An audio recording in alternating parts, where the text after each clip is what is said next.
হৃদয়ে একজন মানুষ থাকলে শূন্য পকেটও আমায় করে না হতাশ যখন আমি খাই আমার প্রেমিকার আঁচলের বাতাস। ধন্যবাদ মাননীয় সভাপতি আমাকে বক্তব্য দেওয়ার সুযোগ দেওয়ার জন্য। বিপক্ষ দলের আজকে কথা শুনে আপনি বুঝতে পারবেন কেন আজকে একটা হৃদয় থাকা খুবই গুরুত্বপূর্ণ। কারণ গ্রীষ্মকালের মাঠঘাটের মতো যখন হৃদয়টা ফেটে চৌচির হয়ে যায়, তখন একজন প্রেমিকা যখন জীবনে আসে মনে হয় এ যেন কালবৈশাখী ঝড়ের মতো সব কিছু উড়িয়ে নিয়ে যেতে পারে। এই জায়গাটাতে যখন আপনি সুখ পান তখন এটিই আপনার জীবনের প্রকৃত সুখ। অপরদিকে বিপক্ষ দলের কথা শুনলে আপনার মনে হবে আজ যদি হুমায়ুন আহমেদ বেঁচে থাকতেন তাহলে তার নক্ষত্রের রাতে সেই বিখ্যাত কথা, ভালোবাসা হলো কাঁচা সবজির মতো যত্ন করে বুকের মধ্যে রাখতে হয়, তাদের কথা শুনলে মনে হবে ভালোবাসা হলো কাগজের টাকার মতো যত্ন করে বুক পকেটে লুকিয়ে রাখতে হয়। কখনোই আজকে ভালোবাসা সেই জিনিসটি না। আজকে ধরুন আপনি এই যে টাকা চাইছেন, ধরুন আপনি অনেক টাকা ইনকাম করতে চান, বসের আপনাকে ঝাড়ি খেতে হবে। এই বসের ঝাড়ি খেতে হলে আপনার ধৈর্য থাকতে হবে। কোথায় শিখবেন সেটি? প্রেম করতে হবে। কারণ প্রতিদিন এত ধৈর্য নিয়ে প্রেমিকার কথা শোনার পর বসের কথা শোনা আমার জীবনে কিচ্ছুটি আর মনে হয় না। তারপর দেখুন আপনি টাকা ধার চাইতে যাবেন, টাকা নাই, কার কাছে টাকার ধার চাইবেন? যার প্রেমিকা নাই তার কাছে। প্রতিদিন রাতে একবার ফোন দিয়ে বলবে দোস্ত আমার টাকাটা কোথায়। কিন্তু যার একজন প্রেমিকা আছে সে তো তার প্রেমিকার খবর রেখেই কুল পায় না আপনার কাছে আবার টাকার খবর সে কখন নেবে। সুতরাং আপনি এই দিকেও কিন্তু একটি ভালো সার্ভিস পেয়ে যাচ্ছেন। দেখুন না, আপনার টাকার এত প্রয়োজন, আজকে যদি শাহরুখ খান গৌরী খানকে তখনই প্রপোজ না করতেন, তাকে বিয়েটি না করে ফেলতেন, তাহলে তাদের প্রেমে তখনই পড়তো কমা আর শাহরুখ খান আজকে হয়ে যেতেন একজন মামা।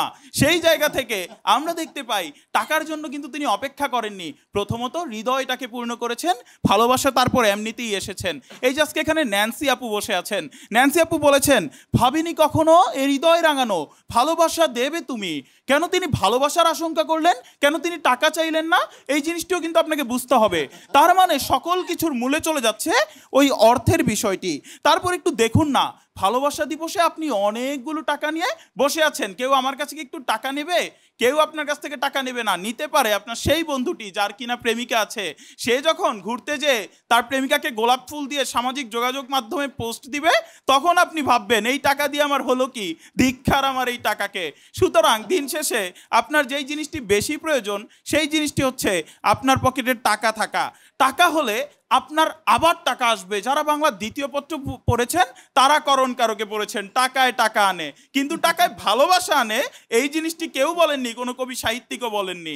আজকে আমরা দেখেছি কিভাবে সুকান্ত ভট্টাচার্যের মতো মানুষগুলো আজ কবি হয়ে উঠেছে পকেটে টাকা না থাকা সত্ত্বেও।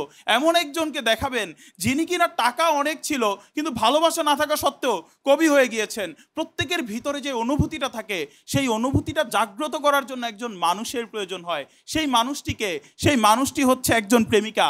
প্রেমিকা যদি না থাকে তাহলে আপনার জীবন একেবারে চা কিংবা আপনি বিভিন্ন জিনিস ছাড়া যেমন জীবন হয়ে যায় ঠিক তেমন হয়ে যাবে। যেখানে হৃদয় বেঁচে থাকে সেখানে হাজার মাইলের ব্যবধানও প্রতিটি না বলা কথার অর্থ খুলে দেয়। একটি কণ্ঠের কম্পনি বলে দেয় মন খারাপের নীরব বার্তা। আর হৃদয় যদি ফাঁকা হয়ে যায় তাহলে হাতের স্পর্শটিকেও মনে হবে অনুভূতিহীন, আপনি আর পাবেন না সেই প্রেমের প্রকৃত স্বাদ। তাই তো বিশ্বাস করি হৃদয় আজ ফাঁকা থাকুক, হৃদয় আজ ফাঁকা থাকার চেয়ে পকেট ফাঁকা থাকা অনেক বেশি গুরুত্বপূর্ণ। ধন্যবাদ মাননীয় সভাপতি।